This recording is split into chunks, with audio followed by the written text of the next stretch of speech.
God het die wêreld so lief gehad, dat hy sy enigste seun gegee het, sodat elkeen wat in hom glo, nie verlore sal gaan nie, maar die ewige lewe sal hê.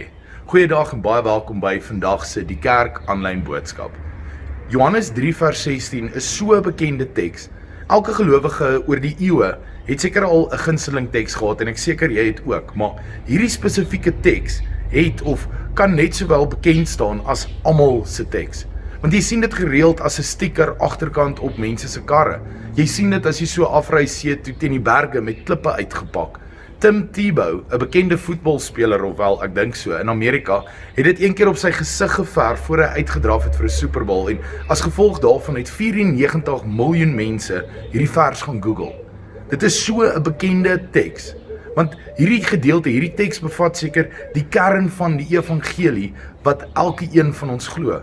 Want dit gee vir ons 'n glimpse of 'n kykie in God se hart in. Maar om die hele betekenis van Johannes 3 vers 16 ten volle te verstaan, moet ons dit sien in die breër konteks van die hele gesprek wat Jesus met 'n fariseer het met die naam Nikodemus. In Johannes 3 vanaf vers 1 tot 21. Jy sal daar sien dat hierdie gesprek wat Jesus het met hierdie heerser oor die Jode en hierdie leraar van die Israeliete, hierdie Nikodemus, die gesprek wat Jesus met hom het was om hom in te lig of om 'n bietjie lig te skyn oor dinge wat hy as 'n leraar eintlik al reeds moes geweet het. Want Nikodemus was immers 'n lid van die Joodse Raad gewees. En in vers 10 sien ons dat Jesus Nikodemus se waarde of sy sout as 'n leraar uitdaag wanneer hy vir hom vra: "Jy is die bekende leermeester van Israel en jy verstaan dit nie? Jy verstaan nie hierdie wat ek nou vir jou verduidelik nie?" Ek glo die bedoeling van Jesus was om hier vir Nikodemus te lei na 'n dieper vlak van denke of 'n dieper vlak van begrip van wie Jesus as die woord van God en deel het aan die koninkryk van God, wie Jesus werklik was. Jy sal sien dat Nikodemus met 'n ons benadering na Jesus toe gekom het, maar in vers 2, want in vers 2 sê hy: "Rabbi, ons weet dat u 'n leermeester is wat van God afgekom het, want niemand kan hierdie wondertekens doen wat u doen as God nie by hom is nie." Maar toe draai Jesus hierdie gesprek van 'n ons benadering na 'n ek benadering, toe hy vir Nikodemus sê: "Hoe verstaan jy dit nie?" Vir die eerste keer is dit asof Nikodemus besef dat hy nou aangesig tot aangesig staan met die lewende woord, die woord wat hy as 'n leraar verantwoordelik was om te bestudeer, bewaar en leer aan die mense. Hy's nou aangesig tot aangesig met hierdie woord. Kan jy jou daai gevoel voorstel dat jy werklik die gewig en die gesag van die woord van God voel, soos wat Jesus met jou praat? Hy het na Jesus toe gekom om hom te ondervra en nou word hy nou is hy die een wat bevraagteken word. Ons kan dankbaar wees dat hierdie high-ranking fariseer die guts gehad het om met Jesus te kom praat. Hoekom sê ek so? Wel, onthou die fariseërs of die skrifgeleerdes van daardie tyd, wat altyd die wet meer belangriker geag het as die mense, hulle was nie baie mal oor Jesus gewees nie, en hulle was ook nie baie mal oor Jesus se volgeling nie. Maar hierdie man, hierdie fariseer, gaan na Jesus toe. Al is dit in die donker nag, al is dit in die aand waar niemand hom kan sien nie. In die donker gaan hy na Jesus toe en toe ontdek hy daar die ware lig. Want Jesus verduidelik dan aan hom, aan Nikodemus, ongeag die uur, die kern van die evangelie, wat hy as 'n leraar van God se woord moes verstaan indien hy nog steeds 'n leraar wou bly en indien hy die koninkryk van God wou sien. En Jesus deel hierdie met hom en dit volg alles na die gesprek wat Nikodemus aanvanklik nie verstaan het nie. Jesus het hom vertel dat vir enigiemand om die koninkryk van God te sien, moet daardie persoon eers bereid wees om opnuut gebore te word. Basies, jy moet bereid wees om afstand te neem van alles wat jy gedink het jy weet. Jy moet jou hart vernuwe. En Nikodemus het geweet dis wat Jesus bedoel. Dit was nie vir hom so 'n vreemde konsep soos wat hy voorgegee het dat dit is nie. Hy as 'n wetgeleerde wat die Ou Testament bestudeer het, in detail bestudeer het, sou al baie te doen gehad het met hierdie konsep. Wat hy eintlik vir Jesus sê, is dat hy verstaan die noodsaaklikheid van hierdie drastiese verandering wat moet plaasvind, maar hy bevraagteken eintlik die uitvoerbaarheid van hierdie verandering. Veral as 'n mens nou al jou hele lewe lank dinge op 'n sekere manier doen en op 'n sekere manier dink en op 'n sekere manier glo. Hoe kan jy jouself dan so drasties en so radikaal verander? En dit is in hierdie gesprek wat Jesus eintlik vir hom die kern van die evangelie gee. En hierdie kern is in ons Bybel saamgevat in een versie. Een versie wat vertel van God se liefde, wat vertel van God se geskenk en wat vertel van God se genade. Daardie versie is Johannes 3 vers 16. Want so lief het God die wêreld gehad. As leraar Nikodemus moet jy dit verstaan. God se liefde is onvoorwaardelik. God se liefde vereis geen wederkerigheid nie, soos om iets te ruil vir iets wat 'n soortgelyke waarde of voordeel bied. God se liefde is universeel, die wêreld, so lief het God die wêreld gehad. God se liefde strek van die hemel na die aarde vir almal wat gewillig is om dit te glo en ontvang. Liefde gee, liefde vereis nie. God se alomteenwoordige liefde is altyd beskikbaar. Die wêreld hoef nie eers hulle saak met hom reg te gemaak het nie. Nee, sy liefde was reeds daar van die begin af.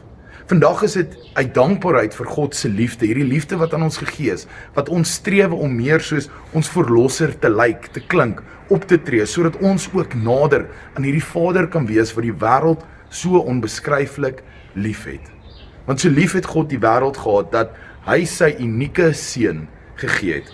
Die nuwe vertaling gebruik die woordjie of unieke, want die Griekse woord beteken eintlik die enige in sy soort of enig in sy soort.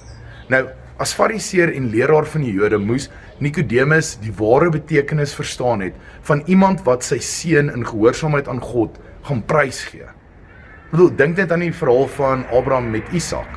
Maar alhoewel hy 'n leermeester van God se woord was, het Nikodemus nog nie regtig besef dat Jesus God as mens was nie. En dat God Jesus sy allerbeste vir ons as prys gaan gee nie. Die swakheid en die korrupsie van die mensdom kry die allerbeste uit die hemel. Want so lief het God die wêreld gehad, dat hy sy unieke seun gegee het, sodat elkeen wat in hom glo, nie verlore sal gaan nie, maar die ewige lewe sal hê. Ek is tot in my siel in dankbaar vir hierdie teks, want te danke hieraan weet ek dat dit my ook insluit, en want as ek baie eerlik is met myself, en ek seker as elkeen van ons net 'n bietjie eerlik is, dan besef ons dat so awesome en nice en great mens soos wat ons dink ons is ons eintlik ook net een van die elk en elkeen. Of soos wat die 83 vertaling dit stel, dan is ons ook maar net een van die wat in hom glo. Want op die ou einde van die dag is dit al hoekom ek en jy gered is. Dit is net te danke aan God se liefde, Jesus Christus se gehoorsaamheid aan die Vader en God se genade, die geskenk wat hy vir ons gegee het. Dit is al hoekom ek en jy gered is. Maak nie saak hoe jy tot Christus gekom het nie, al is dit in die donker nag waar niemand jou kon sien of hoor nie.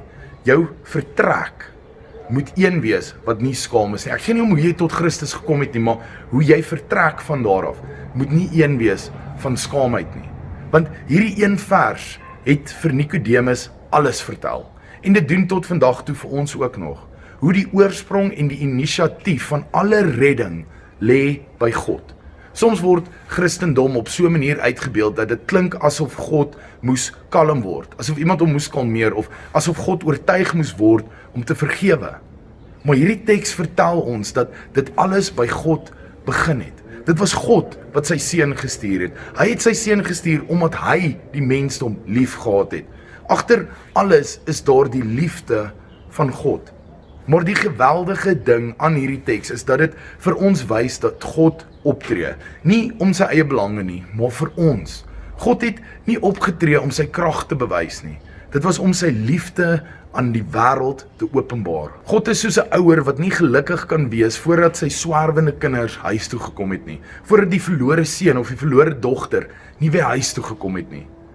Hierdie gedeelte vertel ons van die breedte van God se liefde.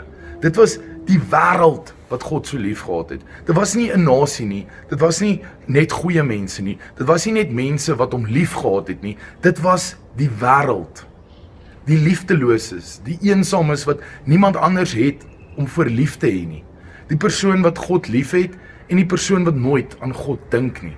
Die persoon wat rus in die liefde van God en die wat die liefde van God ignoreer. Almal is opgeneem in hierdie groot inklusiewe liefde. Die liefde van God. Ja, ek wil vandag vir ons afsluit met 'n gedeelte wat Paulus geskryf het in die latere jare van sy bediening. Waar hy al baie rondgereis het en al baie die evangelie aan soveel verskillende mense gaan verkondig het.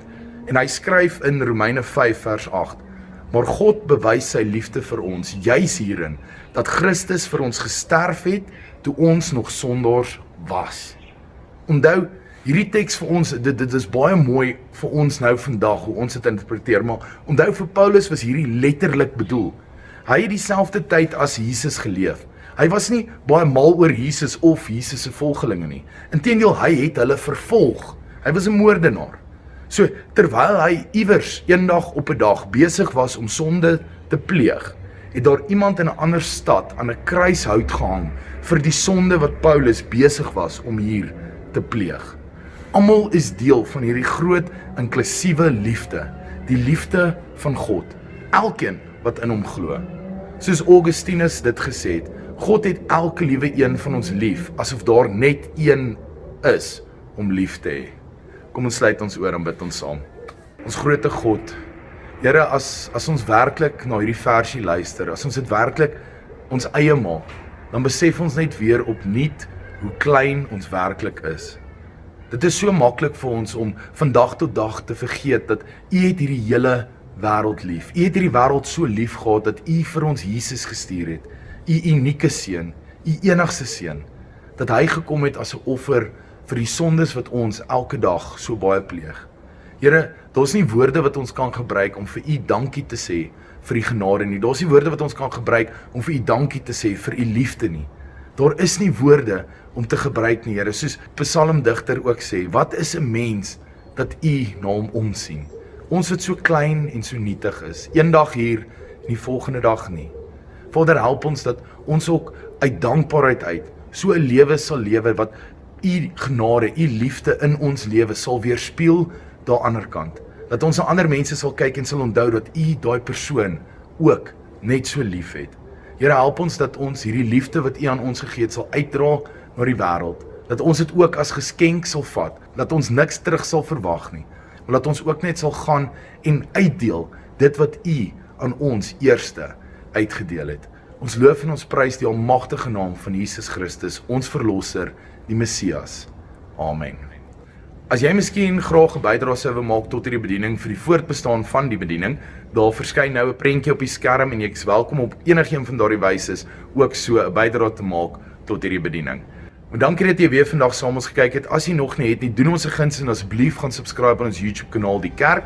Dink ons kort nog so 20 subscribers, dan is ons by 1000, so asseblief help ons ook uit daarmee. As jy miskien lus is om vanoggend 'n bietjie saam te sing, verskyn nou 2 links ook op die skerm. Klik op enigiemand van daai 2 en dan kan jy ook so lekker daar by die huis sit en saam sing saam met Annie Tershel of saam met ons band. En dankie dat jy weer saam met ons ingeskakel het en totdat ons mekaar weer sien, sal die genade en die vrede van ons Here Jesus Christus met elkeen van ons wees. Tot dan.